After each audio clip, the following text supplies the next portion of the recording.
পিছনে ব্যানারটা দেখে আমি বুঝতে পারছি যে উনি তৃণমূলের একজন চটি চাটা নেতা। আমি ওনাকে চিনি না, কিন্তু ওনার কথা শুনুন, তারপর আমি আমার জবাবটা ওনাকে দিচ্ছি।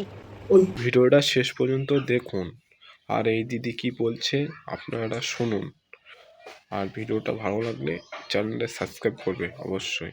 বাপ টোটো চালাচ্ছে, বাপের জানিয়ায় দুটো ফুটো হয়ে গেছে, কিন্তু মোবাইলে ডেটা রিচার্জ করে জয় শ্রীরাম আর জয় মোদি মোদি করছে।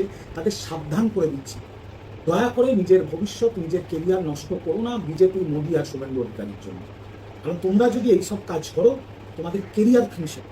আরে বাপের টোটো চালানোর টাকায় মোবাইল রিচার্জ করলে বড় আপনাদের মতন চুরির টাকায় মোবাইল রিচার্জ করে নিয়ে বাটপারি মারে না। আপনাদের তো অ্যালার্জি আছে রাম নাম শুনলে পরে, যেই মুখ দিয়ে আপনারা চটি চাটেন সেই মুখ দিয়ে তো জয় শ্রীরাম বের করতে আপনাদের ফাটে। সে আমি জানি, আপনাদের জয় শ্রীরাম নাম শুনলেই জ্বর আসে। থ্রেট দিচ্ছেন, থ্রেট কে কেরিয়ার বরবাদ করবে? আপনি করবেন, তৃণমূলীরা করবে, মমতা বন্দ্যোপাধ্যায় করবে, অভিষেক বন্দ্যোপাধ্যায় করবে। আজকে আপনাদের এই বাটপারি আর আপনাদের এই থ্রেটের জন্য আজকে বাংলার যুব সমাজ বাধ্য হয়ে তারা বেকার, তারা